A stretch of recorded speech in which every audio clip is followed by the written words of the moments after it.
LinkedIn va mettre fin au mode créateur. Donc, est-ce que vous voyez tous ce que c'est le mode créateur? Donc, le mode créateur sur LinkedIn, c'est très simple. Hop là. Sur LinkedIn, mode créateur, c'est quelque chose qui est activé ici. Voilà, on vous demande mode créateur. Moi, j'ai activé le mode créateur.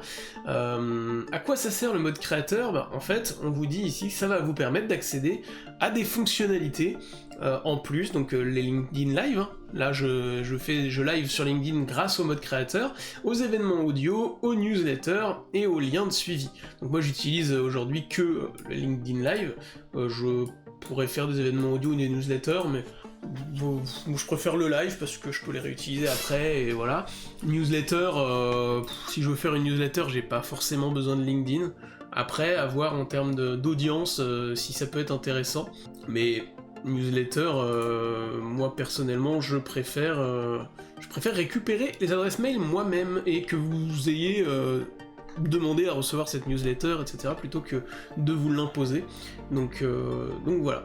Donc voilà ce que c'est, et ça vous permet aussi d'accéder à quelques statistiques en plus. Voilà, les vues de profil, les impressions de poste, vous avez accès à mes stats. Ici on est transparent. Voilà. Donc voilà le mode créateur, et en fait LinkedIn a décidé, et l'a annoncé à quelques créateurs sur LinkedIn que je suis, et donc c'est pour ça que j'ai l'info. Je vais zoomer un petit peu parce que je vois que vous voyez pas grand chose. Donc là j'ai pris l'actu de Xavier Desgros, qui est consultant formateur, conférencier réseaux sociaux. Bonjour Xavier, si tu me regardes. Voici ce que cela signifie. Donc lui il considère que c'est positif. Dès février, les 5 hashtags de profil qui définissent le sujet de prédilection. En fait, là il va nous expliquer ce que va engendrer cette fin du mode créateur. Donc dès février, les 5 hashtags de profil qui définissent les sujets de prédilection des créatrices et des créateurs et s'affichent juste en dessous du sacro-saint champ titre du profil vont disparaître. Ils avaient déjà disparu des pages d'entreprise, cohérence et simplicité. Ici, si vous allez sur ma page, moi par exemple, enfin sur mon profil, ça c'est cool, le live ici, j'adore ça, c'est une très bonne idée de LinkedIn. J'aime bien. Mais voilà, on avait ici, donc vous avez mon titre ici, et en dessous, vous avez les sujets de prédilection, réseaux sociaux, stratégie média et création de site web. Ça, c'est les hashtags, et en fait ça va disparaître. Première chose. Ensuite, donc, dès mars, la possibilité d'activer et de désactiver le mode créateur, une fonctionnalité disponible dans la section ressources, va également disparaître. Ça, je vous ai montré à quoi ça correspondait. Mécaniquement, la section info, que je conseille vivement d'activer, va remonter d'un cran. La section info, juste ici, va donc remonter d'un cran parce que, elle va passer ici en amont. Bon. Donc ça, c'est plutôt cool, pour le coup, les gens sont plutôt contents de ça. Moi, les infos, je les lis jamais. Donc bon, ça permet d'avoir un texte, d'expliquer, de se présenter. Donc pourquoi pas, je comprends un petit peu que les gens soient contents de retourner à un truc où effectivement on peut parler, convaincre, se présenter. Donc pourquoi pas. Moi je fais des lives, je trouve que ma présentation est plutôt bien. Moi j'ai utilisé l'image de couverture, bon là on la voit pas, mais l'image de couverture pour dire bonjour, je parle de ça, ça, ça et ça, vous pouvez me suivre. Voilà, moi ça me suffit. Après, d'ailleurs, mes infos, je l'ai réécrite, et j'ai pas voulu en faire des caisses. Je crée des sites web, des stratégies médias pour les entreprises et mon plaisir. Je défends une approche pragmatique, créative et rigoureuse. J'en ai marre des sites web moches, inutiles et qui coûtent une fortune. Et je trouve que c'est amplement suffisant, et que de toute façon les gens vont difficilement lire plus. Mais à vous de me dire, peut-être que je devrais présenter mes offres par la suite, mais en tout cas voilà, c'est ce qui apparaît, et comme ça j'ai pas le en savoir plus. Voilà, à vous de me dire ce que vous en pensez sur ce sujet-là. Ensuite, le bouton bleu suivre, qui était d'office affiché en haut du profil des membres ayant activé le mode créateur, avec qui vous n'étiez pas encore en relation, restera actif par défaut. Donc ça c'est une bonne chose. Autrement dit, le bouton se connecter qui suscite une invitation notifiée, lui, pourra être mis en avant. Donc ça c'est bien. Aussi, cela évitera des manœuvres pour récupérer les personnes qui vous suivent, alors que vous aimeriez peut-être y être connecté. Bon, ça c'est bien, hein. De toute façon, ouais, c'est vrai que je pense qu'ils ont sorti le mode créateur au début pour se dire, bon, bon, je vous donnerai mon avis après, mais je pense qu'ils l'ont sorti un peu en mode bêta-test, et en fait ça marche très bien, donc ils n'ont qu'une raison de bloquer certaines fonctionnalités à des personnes, si ce n'est pour contrôler, être sûr que le contenu est bon, mais en fait ça, les autres réseaux s'en fichent, il y a des règles qui sont faites... c'était plus facile à contrôler dans un premier temps, et maintenant je pense qu'ils sont prêts à élargir. Donc ça veut dire qu'on va avoir aussi plein d'autres créateurs de contenu sur LinkedIn, j'en reparle après. C'est donc une bonne nouvelle, d'autant que les autres avantages du mode créateur, à savoir les statistiques poussées et l'accès aux outils avancés, live vidéo, newsletter, resteront disponibles. Ça c'est cool. Toutes ces infos sont officielles, elles ont été envoyées par mail à une série de membres sur LinkedIn, et donc voilà, d'autres personnes. Pour rappel, LinkedIn avait lancé le mode créateur il y a 2 ans, d'après la filiale de Microsoft, 18 millions de personnes l'ont activé depuis lors, sur un total de plus d'1 milliard. Et donc il nous dit que lui, c'est une bonne nouvelle. Bon voilà, maintenant moi, qu'est-ce que j'en pense ? Donc, attention, je me prépare. Bon, c'est un sujet qui m'intéresse parce que moi, j'essaie d'être actif sur LinkedIn, et j'essaie d'être notamment actif sur LinkedIn par des lives. Alors, je vais faire aussi des publications hein, prochainement.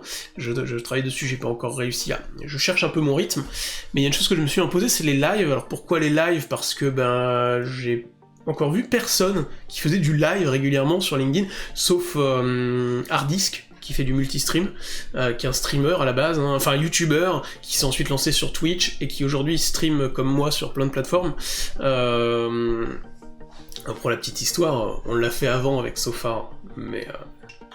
Parce qu'il dit qu'il est un peu le premier streamer, c'est vrai que c'est le premier gros streamer à le faire, en France en tout cas, et donc voilà. Et en fait... Là, il va y avoir, du coup, ça va provoquer un peu un changement, parce que comme ils disent, il y avait 18 millions de personnes qui l'ont activé sur 1 milliard, c'est pas grand chose. Là, tout le monde va y avoir accès, ça veut dire que tout le monde va avoir la petite notification, le petit message, vous pouvez faire des lives, vous pouvez faire des newsletters, vous pouvez créer ce genre de choses, et je pense que ça va créer un petit peu un engouement vers ce type de fonctionnalité, et donc que ça va multiplier le nombre de créateurs de contenu sur LinkedIn qui était déjà en hausse. Il y a déjà des gens qui ont vu le filon et qui s'étaient lancés, et on a vu apparaître des influenceurs LinkedIn, on a vu apparaître des agences d'influence, Linker par exemple, et donc ce phénomène va encore s'amplifier.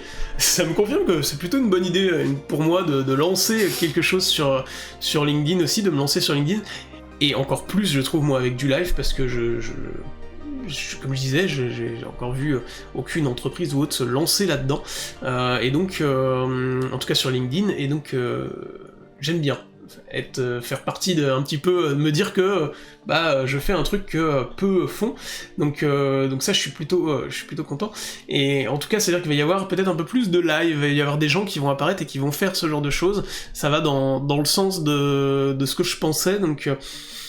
Voilà, je trouve que c'est une bonne nouvelle pour LinkedIn pour le coup, parce que c'est une bonne chose, une bonne idée de leur part, ça va leur permettre de booster un peu la création de contenu sur ces plateformes, que ce soit sur sa plateforme, que ce ne soit pas réservé à quelques privilégiés, et donc ça va aussi mettre à disposition plus de contenu sur cette plateforme, et donc les utilisateurs vont rester plus longtemps pour consommer toujours plus de contenu.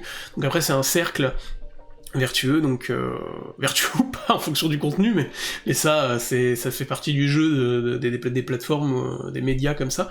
Donc voilà, moi je trouve que c'est plutôt une bonne chose, on va avoir le droit à plein de contenu, il va falloir faire le tri comme d'habitude, mais on va avoir le droit à beaucoup plus de contenu, beaucoup plus de choses, et du coup ça va créer une audience, les gens vont plus prendre l'habitude de regarder plusieurs types de contenus sur cette plateforme, et ça va permettre aussi de la dynamiser, de la rajeunir aussi, parce que le fait qu'il y ait des lives, des trucs, des événements audio, etc., ça va permettre de recréer une dynamique, parce que LinkedIn n'a pas forcément une bonne image auprès des jeunes, alors des jeunes je parle comme un vieux, mais a pas forcément une bonne image tout le temps auprès de certaines tranches d'âge, et c'est dommage, parce qu'il y a plein de choses, et je pense qu'il y a plein de choses à découvrir sur LinkedIn, et notamment au niveau de la veille, et du réseau professionnel qu'on peut se créer,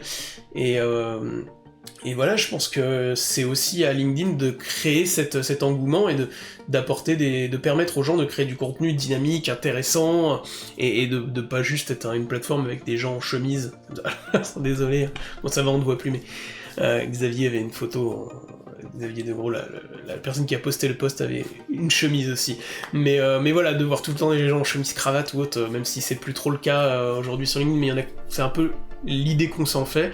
Voilà, moi je trouve ça bien d'essayer de sortir de ce genre de choses.